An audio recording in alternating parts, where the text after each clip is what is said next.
Turn to Psalm 27. Psalm 27. We'll read the entire psalm. The Lord is my light and my salvation. Whom shall I fear? The Lord is the strength of my life. Of whom shall I be afraid? When the wicked, even mine enemies and my foes, came upon me to eat up my flesh, they stumbled and fell. Though an host should encamp against me, my heart shall not fear. Though war should rise against me, in this will I be confident. One thing have I desired of the Lord, that will I seek after, that I may dwell in the house of the Lord all the days of my life, to behold the beauty of the Lord, and to inquire in his temple. For in the time of trouble he shall hide me in his pavilion. In the secret of his tabernacle shall he hide me. He shall set me upon a rock. And now shall mine head be lifted up above mine enemies round about me. Therefore will I offer in his tabernacle sacrifices of joy. I will sing, yea, I will sing praises unto the Lord. Hear, O Lord, when I cry with my voice. Have mercy also upon me, and answer me. When thou saidst, seek ye my face, my heart said unto thee, thy face, Lord, will I seek. Hide not thy face far from me. Put not thy servant away in anger. Thou hast been my help. Leave me not, neither forsake me, O God of my salvation. When my father and my mother forsake me, then the Lord will take me up. Teach me thy way, O Lord. Lead me in a plain path because of mine enemies. Deliver me not over unto the will of mine enemies. For false witnesses are risen up against me, and such as breathe out cruelty. I had fainted unless I had believed to see the goodness of the Lord in the land of the living. Wait on the Lord, be of good courage, and he shall strengthen thine heart. Wait, I say, on the Lord. And we've said many times in the past, the Psalms contain such a wide array of circumstances and emotions that regardless of where we may be circumstantially, emotionally, or spiritually, you can find yourself somewhere in the Psalms. Throughout the Psalms, we see there is the expression of loneliness, there is the expression of love, there is the expression of awe, there is sorrow, there's regret, there's contrition, discouragement, turmoil, there's shame, there's exultation, there's marvel, there's delight, there's joy, there's gladness, there's fear, there's anger, there's peace, there's grief, there's desire, and there's faith. Again, the Psalms cover every emotion that you can imagine, and emotions that we're all subject to, and we've all experienced, and will continue to experience. But in the Psalms, you can always find the psalm for your situation, whatever it is. The 27th Psalm, we're told, is a Psalm of David. We're not told the occasion of the writing, but I believe we can safely assume that it was while he was being pursued by Saul, as you read through the psalm. So it would have been a time of tremendous trial, would have been a time of adversity, a time of loneliness, a time of betrayal, and a time of personal sorrow, a time of personal discouragement and frustration.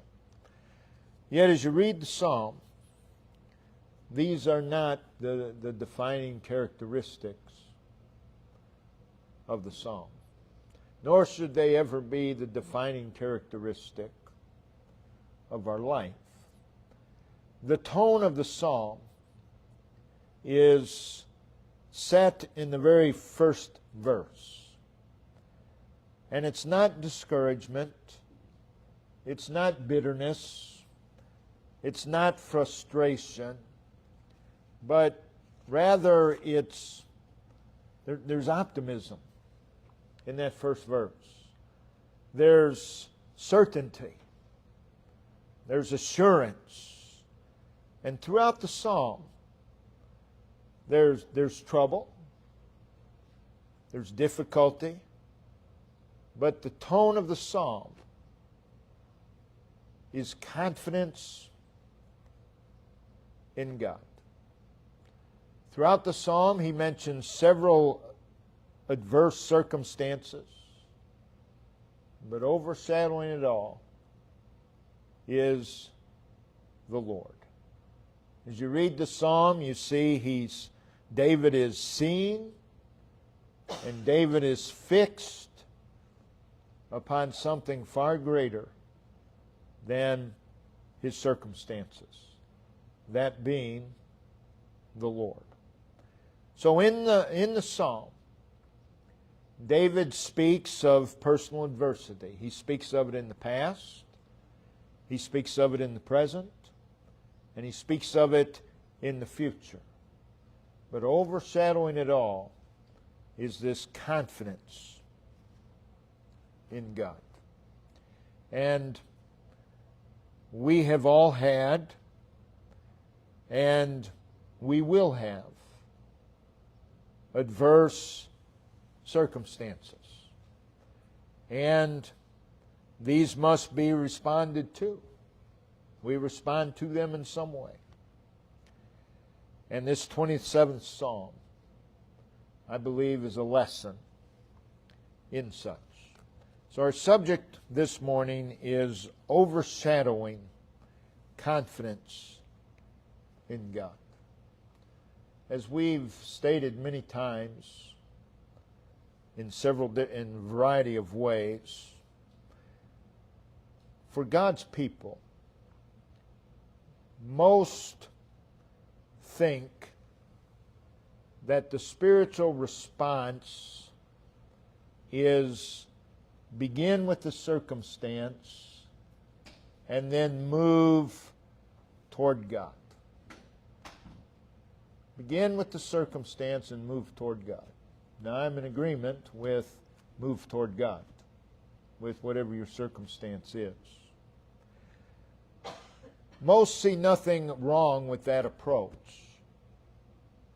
Begin with the circumstance, move toward God. But I believe there's a better way. And that is, you begin where David began here in this psalm. You begin with God, not the circumstance. Begin with God. Keep drawing from God, rather than sucking in the circumstance. Keep drawing from God. All the while you are moving in the direction of God. It's God in your circumstance, but you start with God. That requires confidence in God. So I want to look first off. David expresses personal confidence in God. And we all need to ask ourselves, what is my level of confidence in God? What is my degree of confidence in God. In verse 3, we hear David say, the last part of verse 3, the very last words, "In this will I be confident."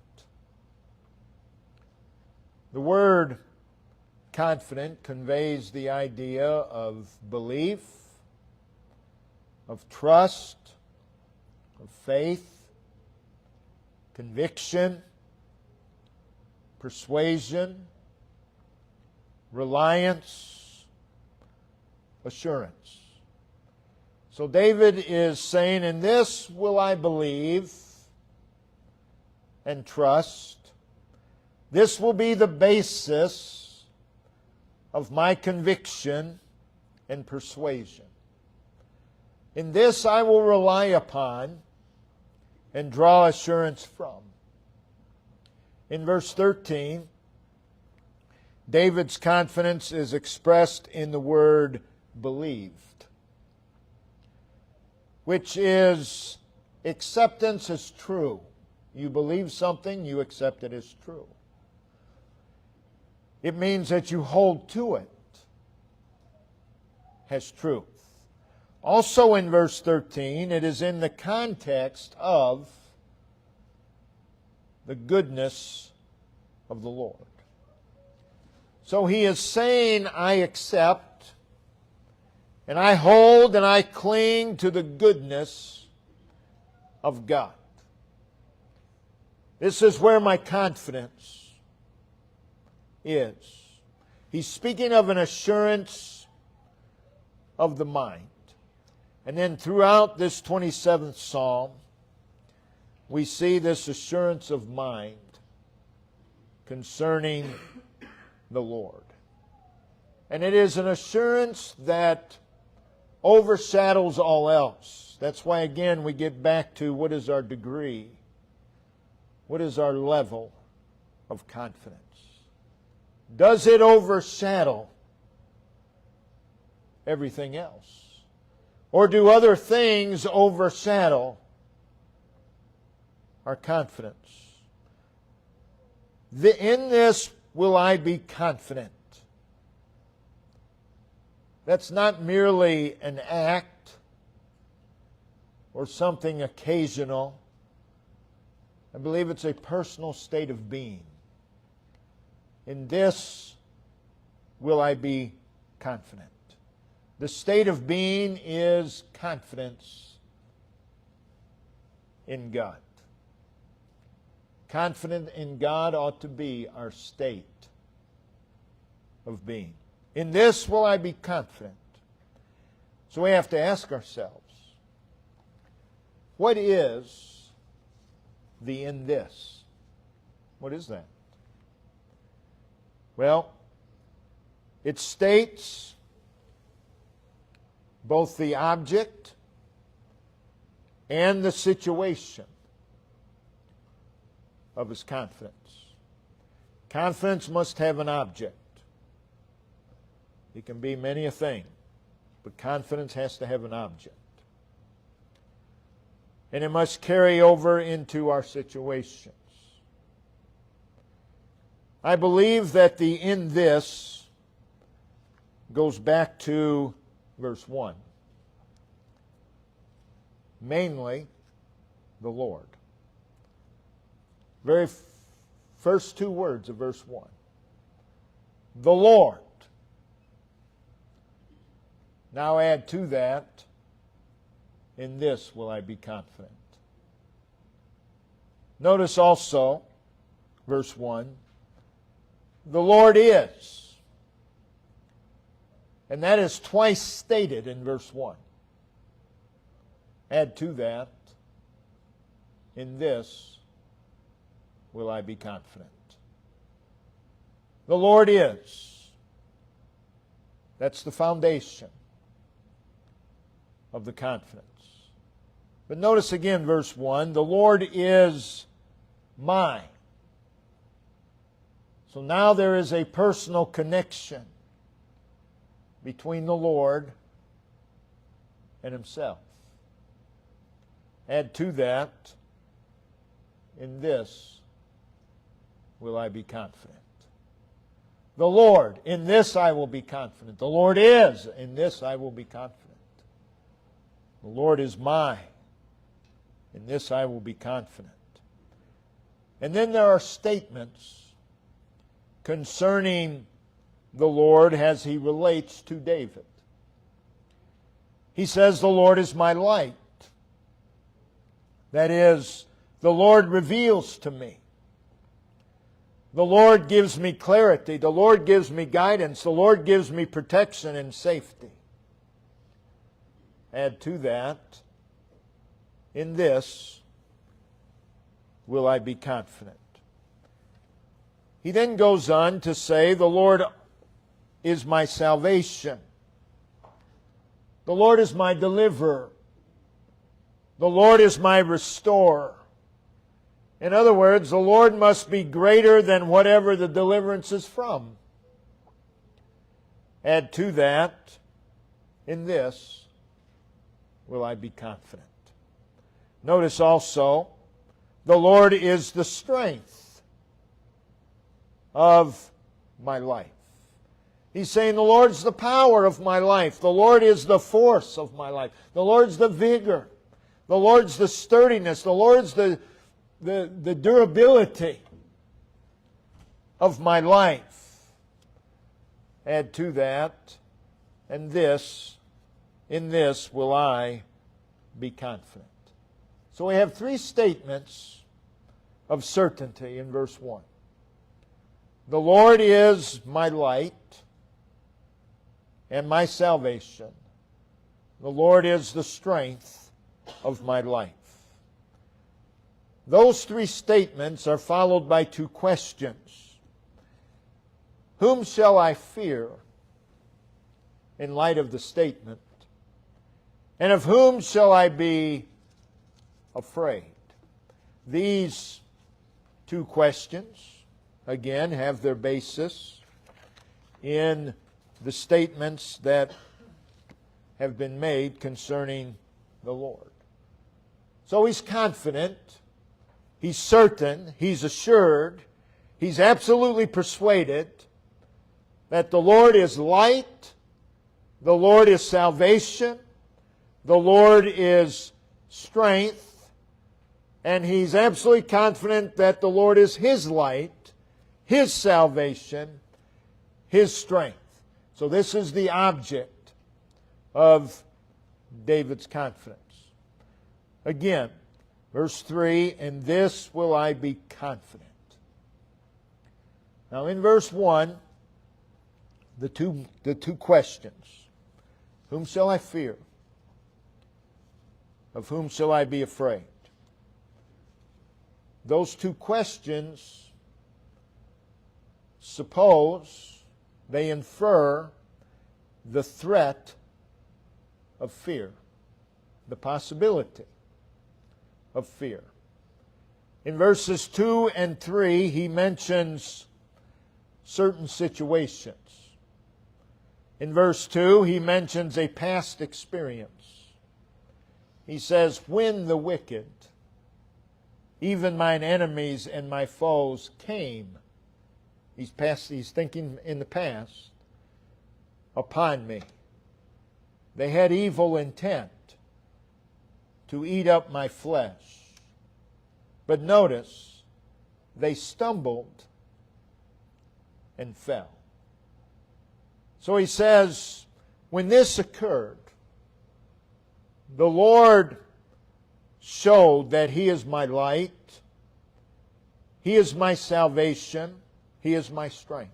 He says, I can go in the past, and I can see in the past, the Lord is my light, the Lord is my salvation, the Lord is my strength. He's saying, when this occurred, when my enemies came upon me, the Lord showed that He was greater than the wicked. The Lord showed that He was greater than mine enemies and my foes. And though they were actively against me, and though they had destructive intent toward me, God was greater. So he could look in the past for strengthening of his confidence. In verse 3, he then imagines two future scenarios. So he talks about the past, and now in verse 3 he mentions two future scenarios. And these are marked by the word though. Notice, though and host. Great numbers. Should. Future. Encamp.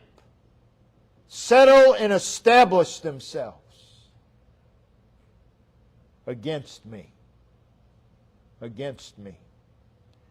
He then says, though war. That's a conflict. An offense. An offensive. A campaign against me. The war should rise up against me. So you have two terrible scenarios painting a picture of surrounded by enemies and hostility, intent on his destruction. And in these two scenarios, there is a progression. The progression is seen in two words, enemies and war. War is something greater than enemies. Enemies to war. But listen to him. In this will I be confident. That is, in spite of the enemies, and though it may progress to even war, I will remain sure. I will remain certain. I will remain convinced and absolutely persuaded that the Lord is my light, my salvation, and my strength. He is greater than the enemies and the war and my weakness. We also hear his expression of confidence in verse 5, looking toward the future again. For in time of trouble, he shall hide me in his pavilion. And then notice in verse 10, when my father and my mother forsake me, then the Lord will take me up. So in these two verses, notice, in the time of, he shall. He shall. When, verse 10, and then skip some words, the Lord will. So in time of, put whatever you want after those words, you come to he shall. That's confidence. Put whatever you want after when, and then you come to these words, the Lord will. The Lord who is my light and my salvation and my strength, he shall. He shall act. He shall work. It says he shall hide me. And it also says he shall set me upon a rock. It is he shall for me. That's confidence. He shall for me. What is our level of confidence? He shall for me. Verse 10, there's another terrible scenario. When my father and mother forsake me. When, and then notice that word then. When that happens, if and when that terrible scenario happens, then the Lord, who is my light and my salvation and my strength, will take me up. In other words, He'll gather me. He'll gather me. So regardless of the situation, it is the Lord. It is the Lord who is, the one who is my light, my salvation and my strength. He shall and He will. You see in those words a tone of belief, a tone of trust. There's faith. There's conviction. There's persuasion. There's reliance. There's assurance. Again, what is the level of our confidence in the Lord? Notice the place where David expresses this confidence. In verse 13, it is described as the land of the living. We've preached several messages on that phrase, the land of the living. It has reference to our present life in this world, the land of the living. Reading through the psalm, you see some characteristics of the land of the living. In verse 1, the Lord is my light.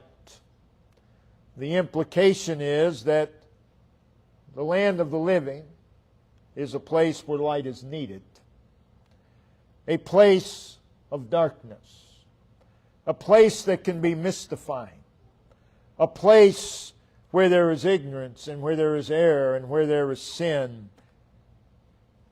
Also in verse 1, the Lord is my salvation. The implication is the world is a place where deliverance is going to be needed.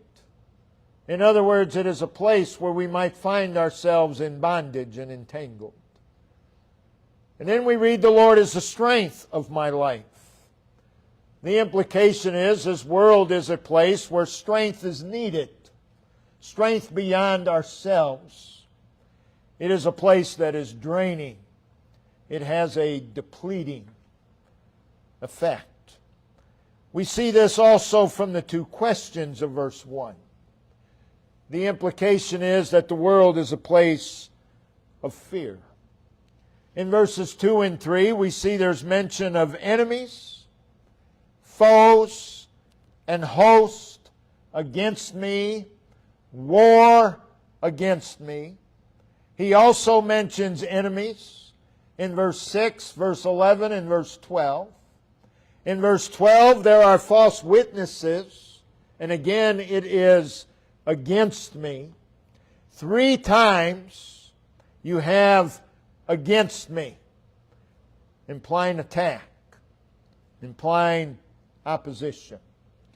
In verse 5, there's the mention of trouble. The implication is that the world is a place of anxiety. The world's a place of danger. The world's a place of dilemma and disorder, and on you can go. In verse 9, it's a place where we sin. The world is a place of sin. It's a place of danger and inability. We see in verse 10, it is a place of terrible possibilities. Mother and father forsake me. In verse 11, it's a place, there's the plea, teach me thy way, O Lord. Lead me in a plain path. The implication being that this world is a place where we need the teaching of God, where we need the guidance of God, implying that this world is a place of ignorance. This world is a place of confusion. We need God. In verse 12, again, it's a place of opposition and strife and lies and cruelty. And in verse 13, it's a place of weariness. It's a place where we may lose heart. But it is in this place where we read David say, the Lord is. The Lord is. In this will I be confident. The Lord is.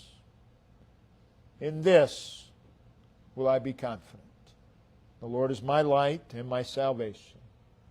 The Lord is the strength of my life. Again, in this will I be confident. The Lord is an unfailing source of confidence. Unfailing. In the midst of discouragement, the Lord is an unfailing source of encouragement. Don't go to the wrong source. In the midst of that which is dreadful, the Lord is a source, an unfailing source of optimism. In the midst of turmoil, the Lord was an unfailing source of peace for David. Still is. Our problem is we forget. We become unmindful of our source, of what we need. In the midst of fear, the Lord is an unfailing source of courage. Well, I was experiencing such and such, and I went to brother so-and-so and sister so-and-so, and they weren't there. You went to the wrong thing. You went to the wrong place. In the midst of uncertainty, the Lord was his unfailing source of certainty and assurance. In the midst of hopelessness, David could look to the Lord and say, the Lord is.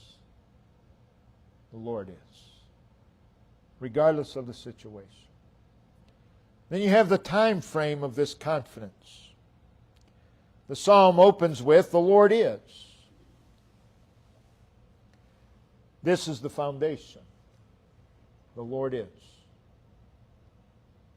And He's something to me. He's light. He's salvation. He's strength.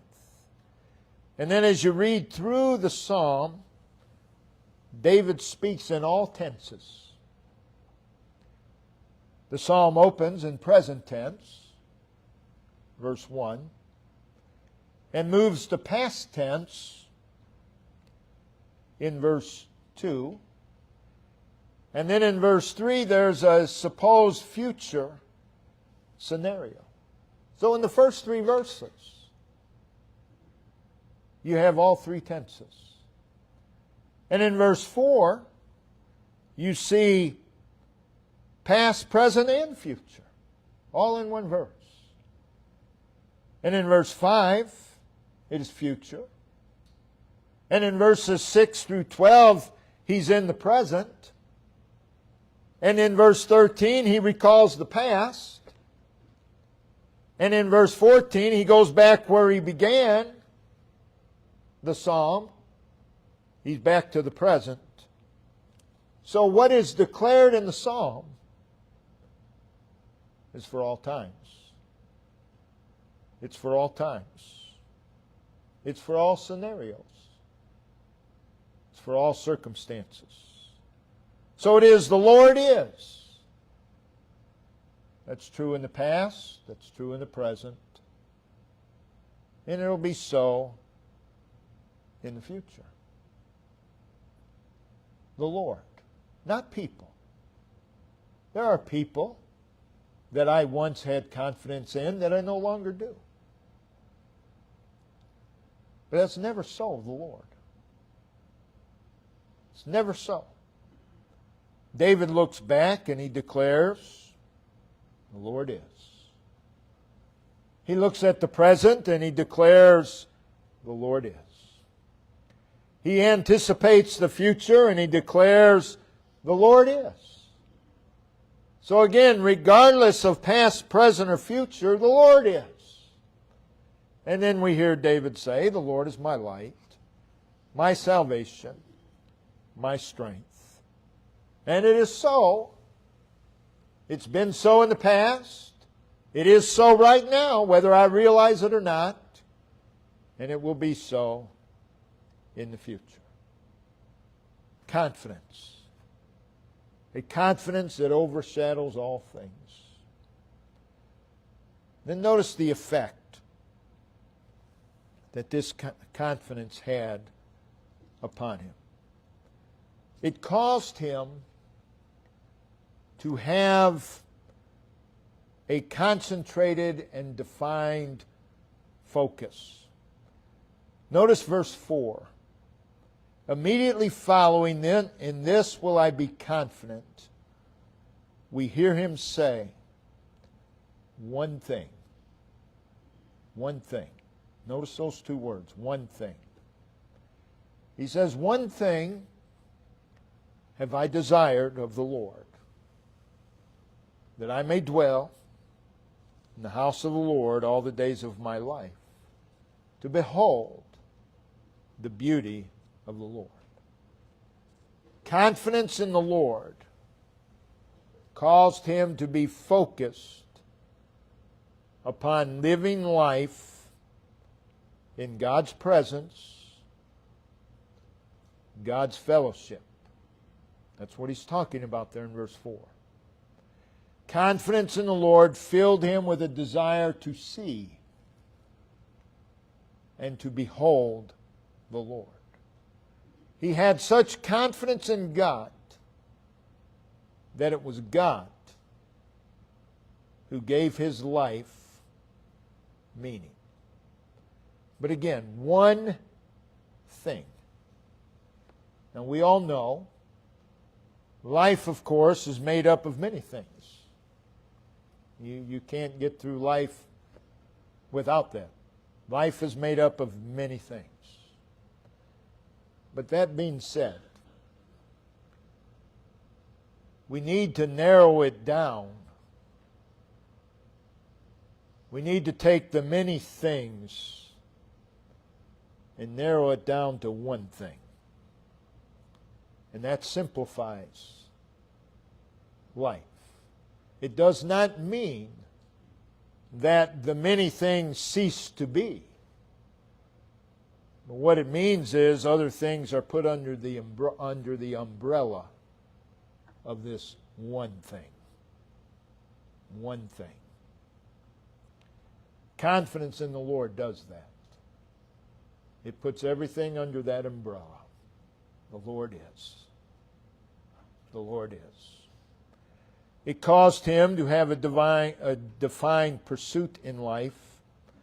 Again in verse 4, that one thing, which was presence and fellowship of God, seeing and beholding God, will I seek after.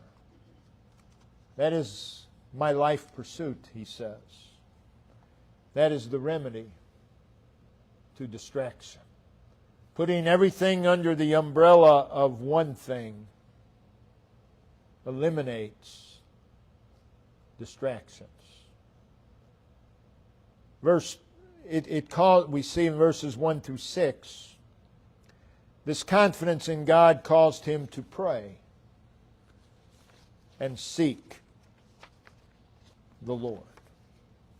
Who do we go to first? Who do we go to first? Who do we express ourselves to first? In verses 1 through 6, David is heard speaking of the Lord. In verse 7, however, there's a shift. And he speaks to the Lord. He's gone from speaking of the Lord to speaking to the Lord. And that continues through verse 12.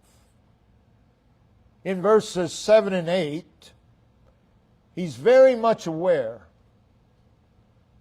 and we need to be, of the need of God in his life. He's very aware. And notice, he says, "Hear, O Lord, when I cry with my voice. Have mercy also upon me, and answer me." The question is, do we have enough confidence in God to seek His face first. Not when we run out of options. You've tried everything else, oh, well, we might as well try the Lord. Do we have enough confidence to seek Him first? In verse 9, he prayed for God's nearness and favor.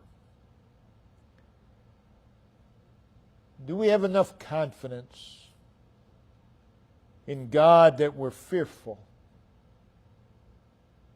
of living our lives separated from Him? He prayed in verse 11 for God to teach him, for God to instruct him, for God to train him, for God to illuminate him, for God to indoctrinate him. Need to be careful who we're being indoctrinated by or with. For God to guide, notice, teach me thy way. Teach me thy way.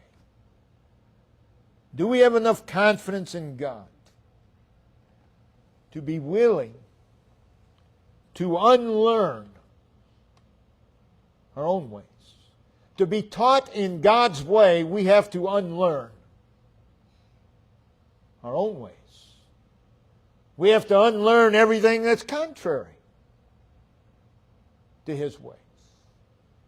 And throughout our entire life, we have been taught many ways.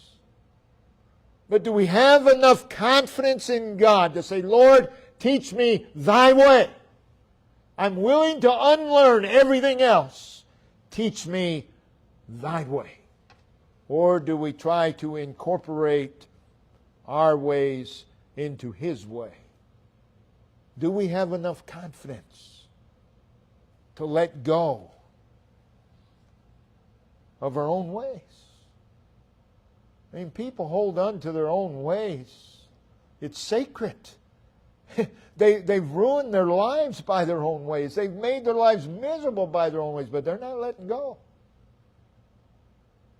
Do we have enough confidence?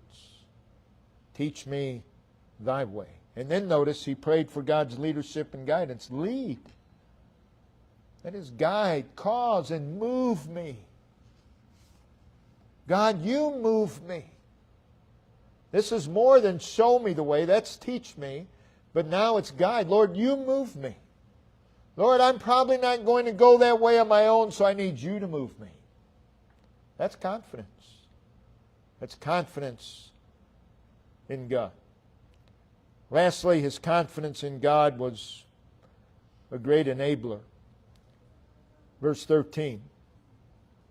I had fainted unless. In other words, I would have fainted, but. I could have fainted, but I didn't, he says. Because of my own weakness and because of my own frailty, I would have fainted.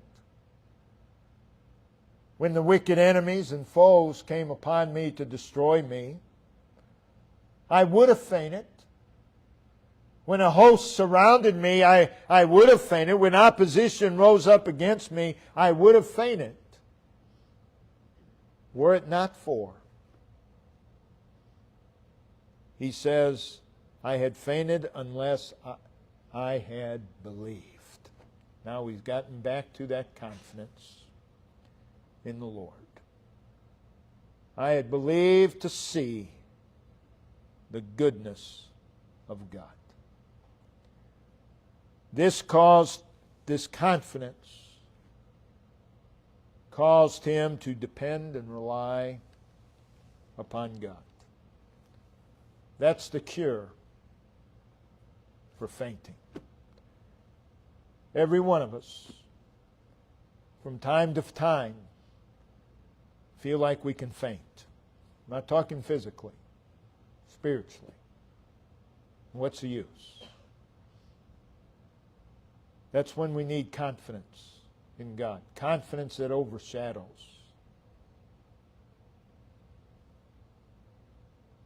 It's leaning upon God. It's resting upon God. I believed. It's looking to God. It's embracing God. Confidence does that. And the result, he didn't faint. He kept going. He kept pursuing. There are individuals who persevere. It doesn't matter what happens in their life. They're faithful. They persevere. It doesn't matter. There are others, it doesn't take much at all. And they quit. They hold back. And I believe it all comes down to our level of confidence. Assuming that they're saved, it comes down to our level of confidence in the Lord. Again, you ask any child of God, are you confident in the Lord? And everyone will answer without any thought, oh yeah. Oh yeah. But are we? What is our level of confidence in God? Oh, that our lives would be marked by confidence in the Lord.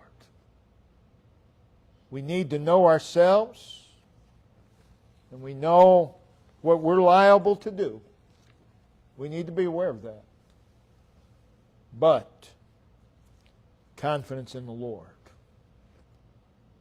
enables us to rise above that. Looking at people that persevere through one thing after another, many would seem to think, well, their life is easy. No. They just put confidence in the Lord. We need to have confidence. A confidence that overshadows everything else. Overshadows all the difficulties, overshadows all the happenings of life. Brother Ben, if you'll come and let's all stand.